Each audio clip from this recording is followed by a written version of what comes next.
evening and welcome to Have I Got News For You? I'm Miranda, Hart. In the news this week, at a clinic in Richmond, there was an unwelcome sight for Vince Cable as a surgeon begins his hemorrhoidectomy. We won't come in if you don't want us to.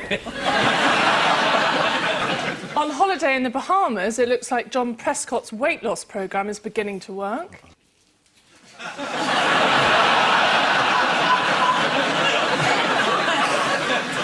And after his BBC salary is cut, Jeremy Paxman has no option but to take a second job on the QVC shopping channel. Time to get yourself a nice, warm, woolly Bissell. It's available through any of the 300 high street branches of Edinburgh Woolen Mill. With Ian is a Labour MP who loves computer games. He spends hours indulging in virtual fantasy role-playing, or as we know it, being in the shadow cabinet. Please welcome Tom Watson.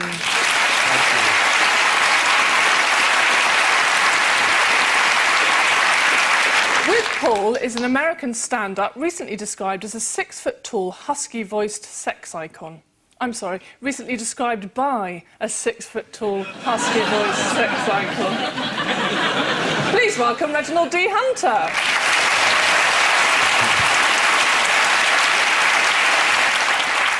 And we start with the biggest stories of the week. Ian and Tom, take a look at this. Now, that's a couple who love each other.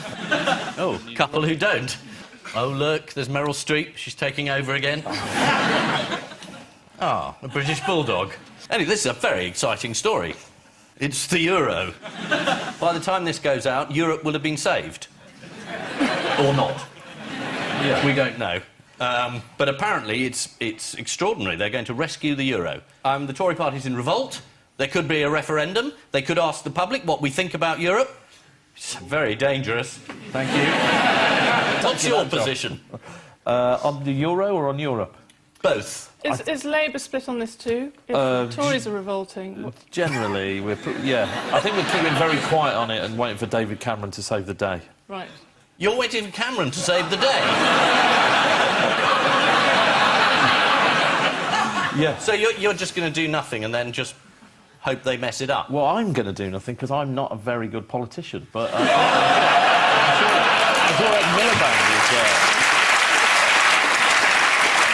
I'm sure my leader's got a plan. I love that.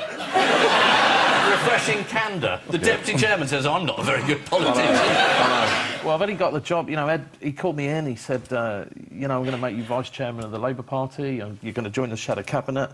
I said, is it because of my forensic examination of Rupert Murdoch? He said, no, I just need someone who's more unpopular with the Sun. They had it in for you for ages.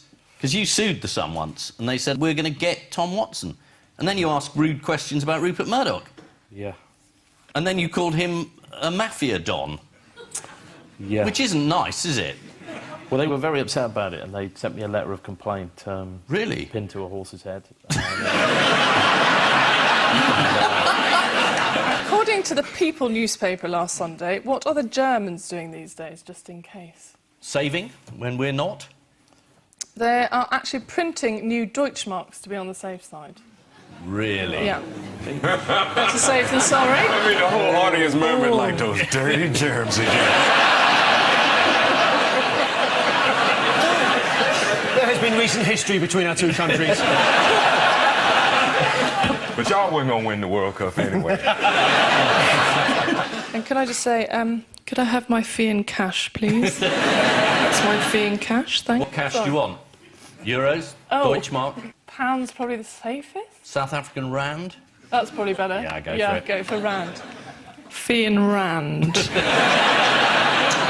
I kind of like something about Germany having their own money. Kind of makes me feel like Angela Merkel was raised well by her mother. It's like, you go and you talk to them world leaders, but you take your own money now, you hear? I love this idea. They say, if Europe goes ahead with this solution, then Britain's going to be left on the sidelines while the middle collapses. That would be awful. We'd be left there watching everyone else collapse. I hope that doesn't happen. The Guardian summed it up for me when they said a full fiscal union implies a central finance ministry, harmonised tax and spend policies, mutualisation of debts via Eurobonds to pool risks, and a mutualisation of savings via transfer of funds from stable to vulnerable. I knew that. I absolutely knew that. I was talking to my cousin Riri last week. I was telling him that same thing. Yeah.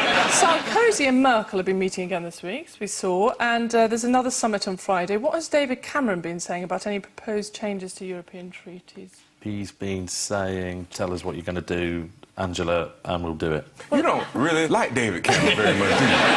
He doesn't really like me. Really? I keep putting in freedom of information requests about the cost of his luxury Notting Hill kitchen in number 10 Downing Street.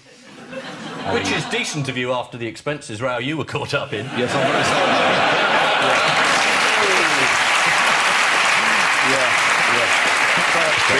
They fight amongst themselves. We gonna beat the hell out of them. Ever since Hislop made that comment about all that money he stole, their confidence just went down. Exactly. I didn't say stole, Reg, I said claimed. Oh, okay. And it's all behind you. Yeah. Look at it begging for approval. It's too late, baby. It's too late. Getting on from over here. It's too late, baby. Approval counter's shut. You should give us a point for that. Yeah. No. But don't. We Make it can't look get like a point for pointing out that they're fighting amongst themselves. We wouldn't get a point for that. We need to get a point for answering the question right. But if we got in their head and intimidated them, and then made them unravel before the game even really started, surely we get a half a point for that. But would there be any fun in winning over basically what would be the remains of human detritus? I'm American. I don't know any. I don't know any bad victories. A win is a win. A win is a win. I need to just say this because in case they get a picture up, but Ian, you bear a remarkable resemblance to Archie Andrews, who was a ventriloquist dummy in the 1950s. Who used to wear a blazer just like that. Peter Brough and Archie Andrews, just bung it up halfway through the show, and if we don't know what it is, I was wrong. If we do know what it is, I was right. OK, I will take that in the spirit it's meant. It's just a blazer. That's exactly what you're gonna do. Yeah.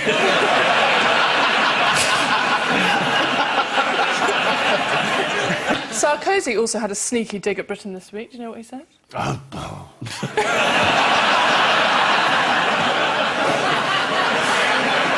Speaking in English, he said France was now more business-friendly than the UK, although what he actually said was, here they are friendly business, that's a jest, don't tell David Cameron, whom I like very much. It's a pleasantry, a joke. Easily amused the Indian/Welsh. Can't do accents. I might keep that in the pouch, man. You know, like when you tell somebody, oh, it was a joke, to keep them from being offended by what you just said. It's kind of cool to go, I'm sorry, that was simply a pleasantry. So also in the news this week has been Standard & Poor. Yeah. Which makes me think of my school report. What have they been up to? Reg, you know all about this business shizzle. I'm sorry, Snoop, could you repeat what you just said? Snoop Hardy Hart. And they're downgrading the credit rating of every country in the Eurozone. Why did you ask me about that? You didn't ask me about that because black people often have bad credit. You didn't ask me. I'm sorry. Sarkozy and Merkel, and I can't bring myself to say Makozy, as they're calling him. Yeah. Common. They were annoyed with Standard & Poor. Why was that? Because they don't think it helps, dropping the credit rating of all the European countries on the eve of trying to sort out the problem. According to The Star, a huge shadow was cast over Sarkozy's package last night. That'll be Merkel, I expect. How was the latest rescue proposal received? Well, the DAX went down 1.3 and the CAC lost 0.7. Oh, that's so impressive. Weird. I mean, that weird as in clever and freakily knowledgeable. Yeah. Is it true? I read it on the auto cue. Oh, you...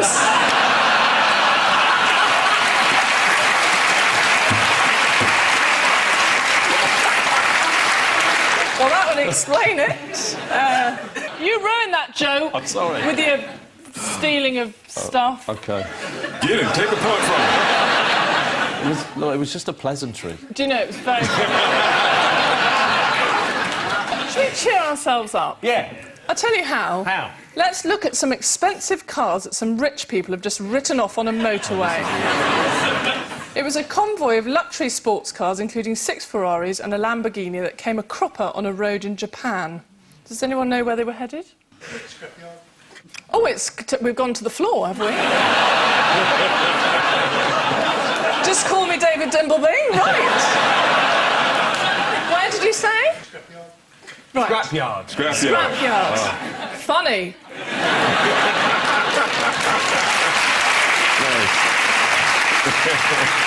Can I just say, it was lovely to hear from you, but shush now.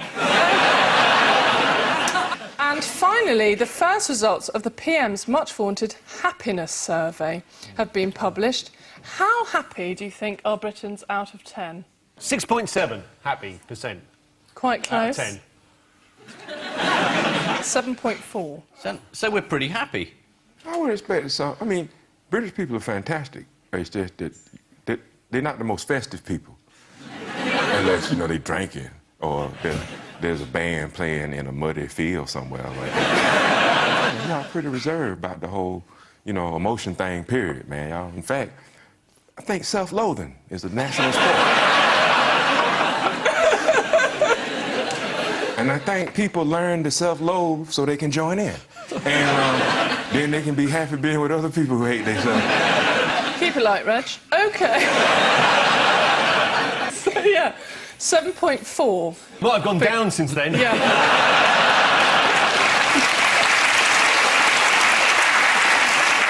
Does anyone know any of the questions they were asked in the survey? Yes. Are you happy?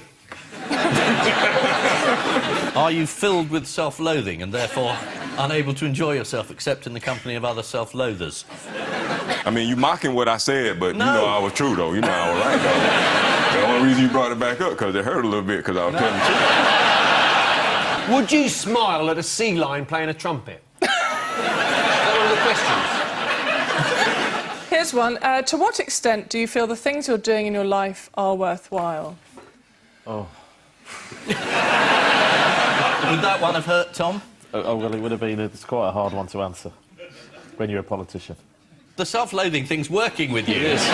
Yeah, believe it. I'm 7.4 on the self-loathing scale. Yeah. And see, you a politician, you got a hard job. You can't tell the truth, but then you're often accused of not being honest. But if you told the actual truth, you'd be out of a job in a week. I want to be on your team. Yeah. Well, of course you do, because you know the man next to you don't like you. So...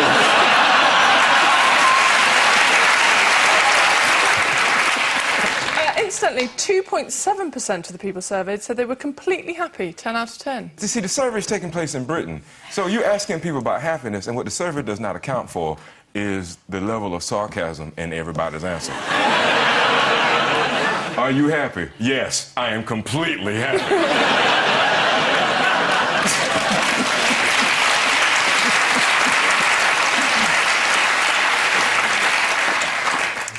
You've been in the news this week.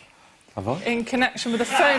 Yes, in connection with the phone hacking scandal. You were on the committee that investigates it, are you not? I am. Yes. Apparently, you were followed for 5 days by a News of the World private detective. Tell me, what were you up to? I was at the Labour Party conference. I was drinking a lot of beer with trade unionists, mainly. And I rang my private investigator. I obviously know him now. His name's Derek. And I rang him up and said, "Hello, Derek, my name's Tom. You followed me at the Labour Party conference." He said, "I remember you, Tom." He said, "You're out all night with those trade unions drinking beer." Are you friends now? Well, he's very upset with Rupert Murdoch. He said Rupert Murdoch didn't pay him enough money when they closed the News of the World. So I've actually spent most of the week finding him an employment lawyer. So he's suing News International for breach of contract. You're helping out the bloke who spied on you for 5 days? Yeah. I'm warming to you. You should meet him. He's got a lot to talk about, Ian. You could... Derek, I admire Yes, so this is the latest instalment of the Eurozone crisis. One Tory MP asked David Cameron during question time whether he would seize the chance to claw back power from Europe. Cameron's reply was, absolutely, absolute. Which I believe is Boris Johnson for yes. On a more cheerful note, several luxury cars were involved in a multi-million-pound pile-up in Japan. The story cheered almost everyone up, except for Japanese newsreaders, who had to keep saying Ferrari.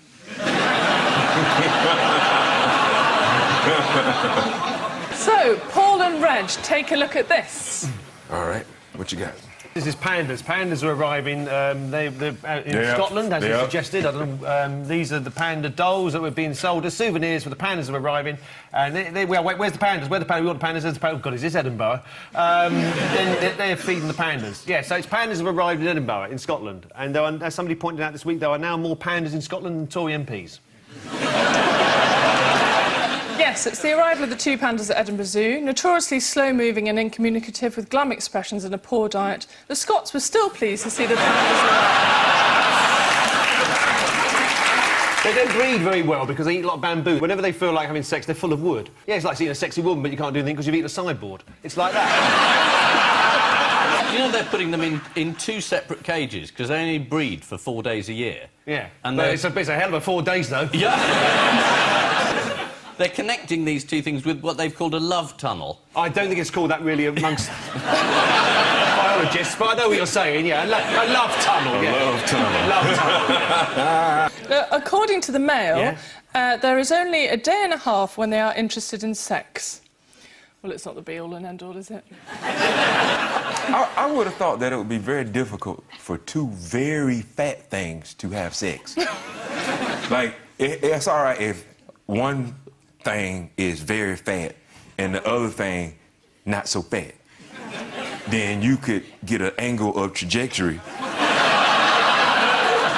that would please everyone. Everyone? Involved. Oh, I see, right, yeah. If you get the angle of trajectory, then you will find your love tunnel. Yeah. And then... But it's harder to do that when both creatures are very fat. Yeah. It's hard to get purchase, if you will. Yes, ma'am.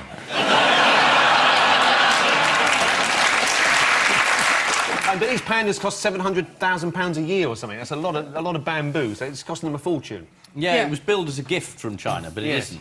Oh, they came from China? Yeah. You know, they say China getting ready to take over the world. Yeah. And then China have rough human rights issues. What they give off giving people panda bears? Y'all better be careful. There might be some Trojan pandas. Because I think that's exactly the point of giving these pandas. They're importing huge amounts of Scottish fish, suddenly. Not Norwegian fish, because the Norwegians raised objections to their human rights programme. So they don't get no Norwegian panda fish, bears. they're buying Scottish fish, and everyone's got to shut up. So they sent the panda bears to Scotland as a you to Norway.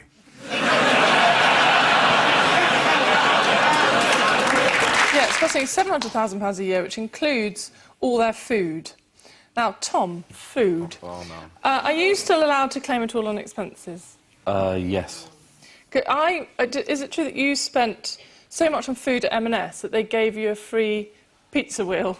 As a gift? Sort of. You got that story slightly wrong, but I did get a pizza wheel, yeah. And it, obviously, because I'm a very fat man, featured quite a lot in the newspapers during the expenses scandal. Actually, Tom, you're not very fat. Like, if you got with somebody of equal fatness... It's the angle of trajectory is what we... Can you imagine how delighted the pun writers were on the national newspapers this week? Pandemonium. Nice. Ooh. Pandering to China over its human rights. Right. My favourite pun was in The Sun. Black Eye the New. So, yes, this is the shock news that vegetables will be eaten in Scotland with the arrival of two Chinese pandas at the zoo. It's difficult for pandas to reproduce because, according to the Mail, there are only 3 days a year when a female is receptive. New Year's Eve, the office party, and when she wants a wardrobe shifting. Time now for the one-armed bandit of news. Fingers on buzzers, teams. Here's the first one.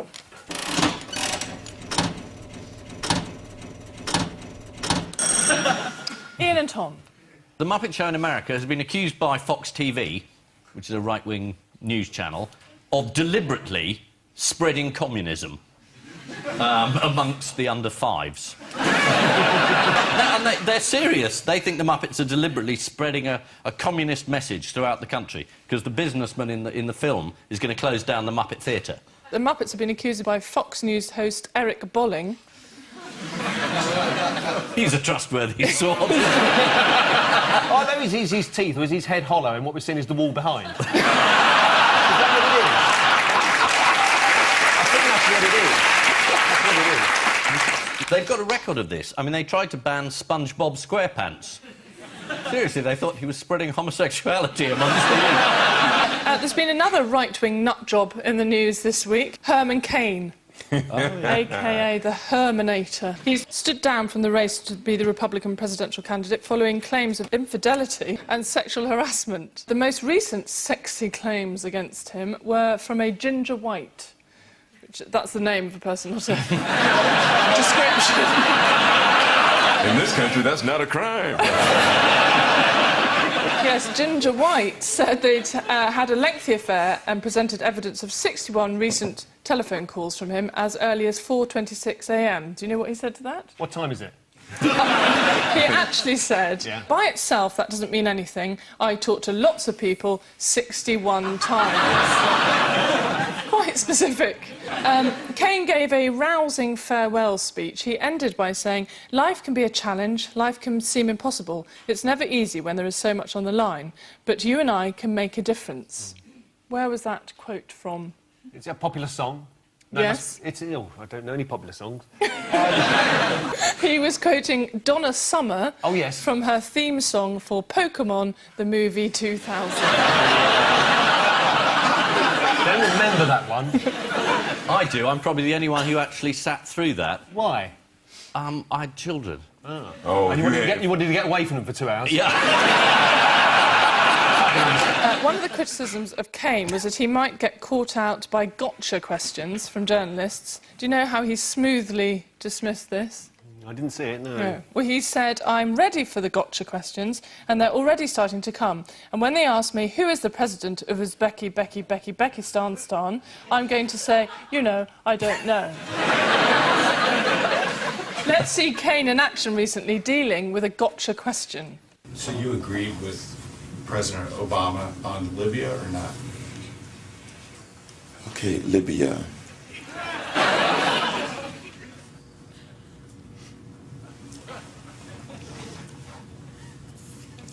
President Obama supported the uprising, correct? President Obama called for the removal of Gaddafi. Just want to make sure we're talking about the same thing before I say, yes, I agreed. I know I didn't agree. I do not agree with the way he handled it for the following reason. No, that's a different one. A sad loss to the political world. Doesn't that make you feel sort of competent and proud to be a British politician? I'd like to thank you for putting them on there. You made me look quite clever. Yeah. Staying with America, can anyone tell me what Occupy Wall Street protester Tracy Postert has been up to? Doing time. No. She recently joined the occupation carrying a sign that read, Reagan sucks. Nicely topical there, Trey. But she got bored and replaced it with a placard advertising her CV. And a passing banker noticed it, offered her a job, and she's now accepted it. So this is the rather confusing Fox News about a frog. Fox News pundit Eric Bolling accused the new Muppet movie of brainwashing a nation's children with communist propaganda. A spokesman for the Muppets promptly confronted him, saying, Hi-ya!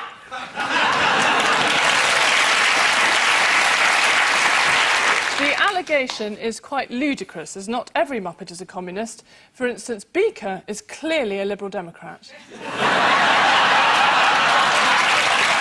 Fingers on Buzz's teams, here's the next one.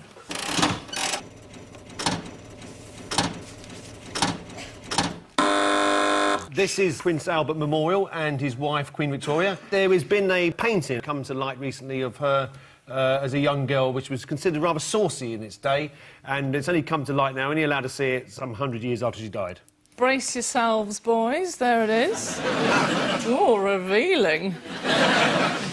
Who decided it was too naughty to be seen? Prince Albert, probably. He was always saying things like that. This is too naughty to be seen! He was German, you know. It was a surprise 24th birthday present for Albert. He considered it so racy that he kept it in his private writing room at Windsor Castle. I bet he did. How was the sexy effect achieved? According to Desmond Shaw Taylor, surveyor of the Queen's pictures, he says, what's fascinating is that it is achieved by one thing only, simply letting one lock of hair down. Hi, boys. Yeah? Yeah.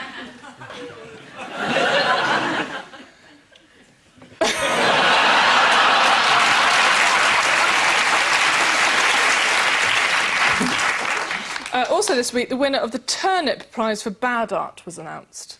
Did anyone see that? No. I did not. Well, I'll show you the exhibit and you can guess the title. Right. I don't know what that is. Is that just a jar of dirty water or something? Yeah. It's a jam jar, is it? Yeah, it's called Jamming with Muddy Waters. And the winner, Jim Drew, said, I am amazed at what my mediocrity and indifference has achieved. He added, I aimed low and luckily reached far lower than I could have dreamed. I think we can all identify with that. So this is Prince Albert's private portrait of Queen Victoria that was deemed too saucy to be shown in public. So, girls, if you want to pull your first cousin, that's the look to go for. According to the Telegraph, Prince Albert considered the portrait so racy that he kept it in his private writing room at Windsor Castle, in much the same way that Prince Philip keeps his back copies of Razzle in the shed. Fingers on buzzers, teens.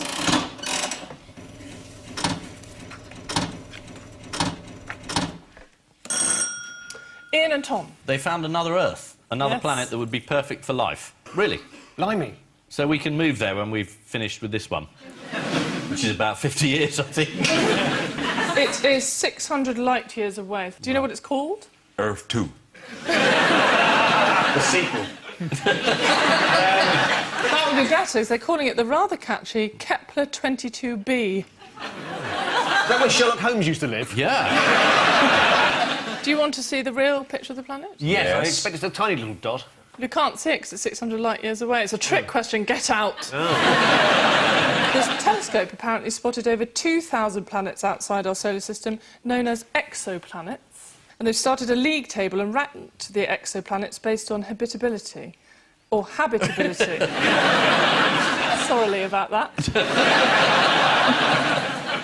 They've called this the Habitable Exoplanets Catalogue. But Argos are quaking in their boots. What are you going to find when you go there? I don't know, what's there? Seas? Water. It must be water. Water? Yeah, it must be water. We would find a comfy 21 degrees surface temperature, a rocky surface, an ocean and a sun to orbit. So I'd prefer probably just go to Tenerife again. In much more exciting extraterrestrial news, who's been discovered on a Danish pastry this week? E.T. Correct! Really? Yes! There he is.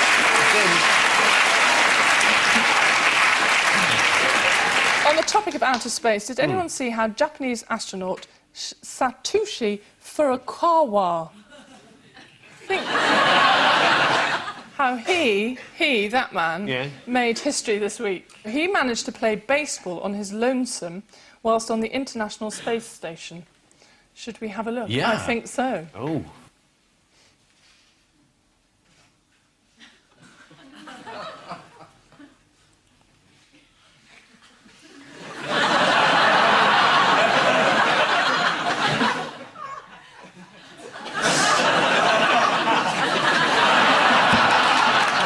Has he got much to do?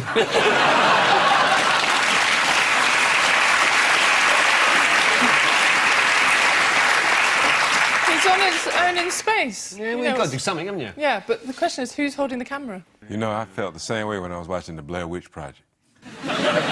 Who's holding the camera? Yeah. It's like, you know, you're looking at somebody being, like, savaged by something you can't see, yet you're gonna hold the camera and go, this is very scary. I'm sure it will eat me next. But this is fantastic footage. So, this is the exciting news that scientists have discovered a planet like Earth. According to the Telegraph, Kepler 22b has both land and water and pleasant average temperature. The only downside is those ghastly people at Kepler 22a. Assessing its suitability for human habitation, a NASA spokesman said, "We are certain that it is in the habitable zone and..." Oh, I've said it. I can't say habitable. Habitable. Do you pronounce the word doing as doing? Some people do. Just say habitable. Habitable. Yeah. Habitable. Yeah. We are certain that it is I can say it and you can say all the other words if you want. OK, you say that word and I'll mouth it. We are certain that it is in the... Habitable. ...zone. And if it has a surface, it ought to have a nice temperature. Sorry, if it has a surface. Before we make the 600 light-year journey, do you think you could just check that out first? Fingers on buzzers, teams.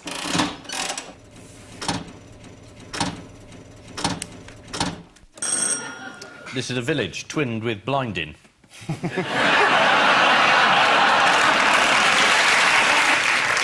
Yes, this is Google refuses to carry it because whenever they put the word in Google Maps, it thinks it's, you know, it's bad language, so they don't exist. It won't come up. Is it Google? It won't come up on... It's Facebook. Facebook, that's it. I want the same sort of thing, isn't it? Google, Facebook. Press a button, something happens. If it doesn't, it's not plugged in. I understand the internet. Yes, Anne-Marie Kennedy from the village of Effin in County Limerick has started an online battle to get her village's name recognised on the social media site Facebook. Anne-Marie set up a Facebook page entitled "Please get my hometown Effin recognised." Which was then blocked by Facebook as it was deemed offensive. Anne-Marie said to The Guardian, "I'm a proud effing woman and I always will be an effing woman." So, yeah, Facebook are going to fix the effing problem. A spokesman told The Guardian, "From time to time we are alerted to oversights such as this in our mapping system. We'll look to correct it to ensure places like Effin can be liked on Facebook." Are you all right? Brilliant. Sounds like somebody trying to kickstart a donkey. I do apologise, madam.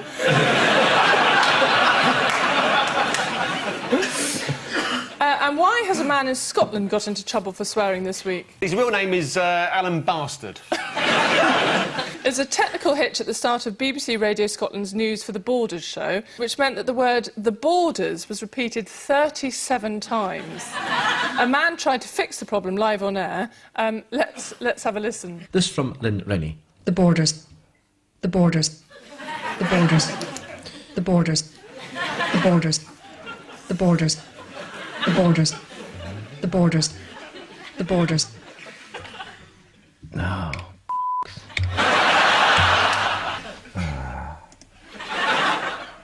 Oh, dear me, honestly, what the hell's going on here? Technical faults.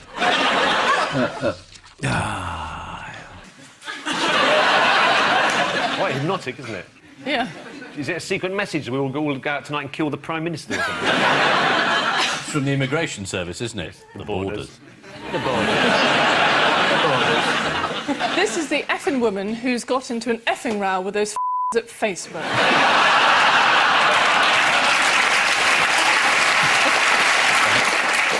Facebook refused to allow users to identify their hometown as Effin on the grounds that it is deemed obscene. This also explains why there seems to be no Facebook users in Cockermouth. Time now for the Missing Words round, which this week features as its guest publication Tea and Tea Room Talk, the magazine for people who love tea and tea rooms. At this stage, the host usually does a terrible pun, but this week I'm straining to think of one. And we start with, female driving will result in what? I think this is something like homosexuality. What speed do they have to attain before this happens? it 32 miles an hour? It's in Saudi. Yeah, you're absolutely right. Homosexuality, says Saudi study. As a woman approaches a certain speed, she starts going, I hate cock.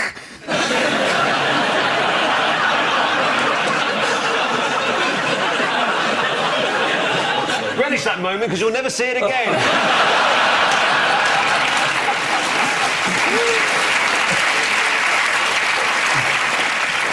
A Saudi Arabian cleric has warned that allowing women to drive will turn men and women to homosexuality, prostitution and pornography.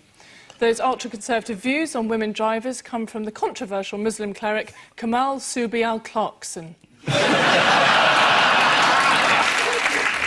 best cleric in the world. Next, whoever what at Congham Hall Tea Room is a genius. Where's Congham Hall? Pass. I'm asking you the questions, bitch.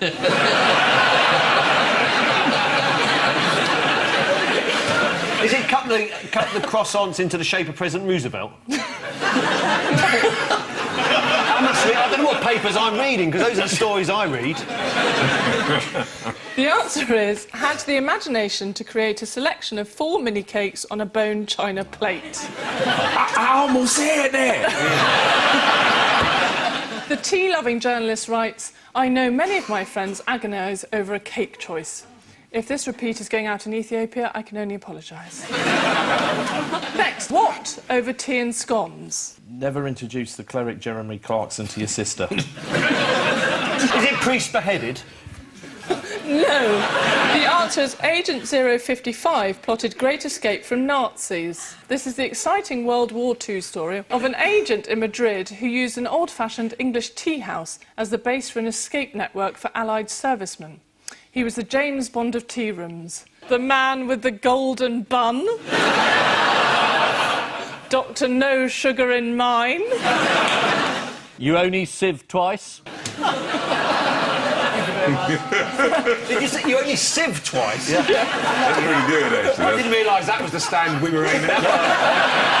I'm going lower. Next, clever wasps never what? Never prosper. It's actually never forget a friendly face. Scientists have revealed that wasps are able to tell each other apart and remember other wasps that have done them favours. Oh, I thought we were talking about insects.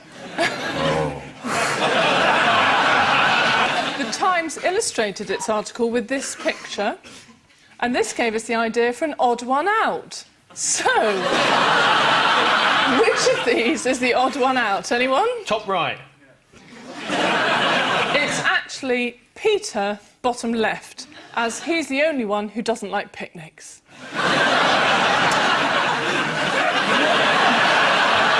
Next, it's all well and good having a fancy tea cosy, but what? Whose side were you on in the war? That's not it? That's not it. No. That's a Sarkozy, isn't it? How are you going to support this baby, though?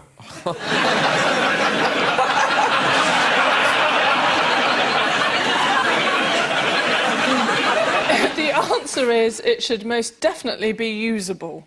According to the Tea magazine, a travelling tea cosy exhibition will happen over the summer. So if you missed out on those Olympic tickets, your luck's in. And finally, what is my secret Sir Brucey reveals? Oh, he drinks a lot of tea, doesn't he? He likes green tea. Green tea, yeah, green tea. Is it sleeping in a coffin full of earth? No, you're mixing him up with Dracula. Oh, yeah. Same age range, but a different bloke. Ribena, blood of virgins. Pink champagne. There we are. Yeah. The question everyone asks is, how does Brucey keep looking so young? The answer is, of course, he doesn't. So, the final scores are Paul and Reg with 4 and Ian and Tom with 5. Hey, that is a win.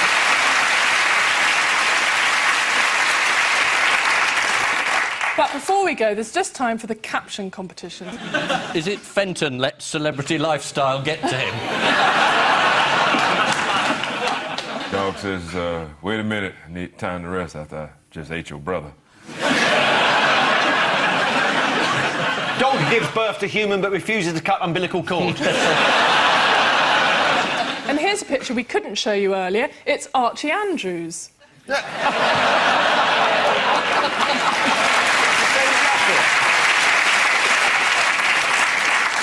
I'm very flattered. And I leave you with news that in Strasbourg, the new Italian leader refuses to agree his country's debt repayment scheme on the basis of a game of scissors, paper, stone.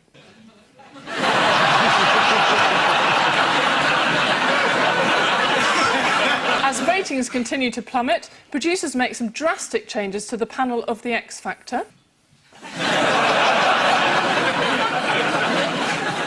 And the morning after the party to celebrate their biggest haul yet, the drug squad's sniffer dogs realise things may have got a little out of hand.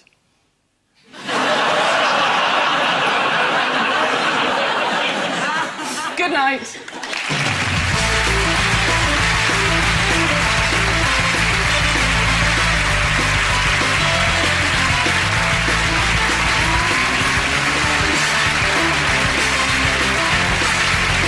On this first look, have I got news for you? When the series continues Friday at 9.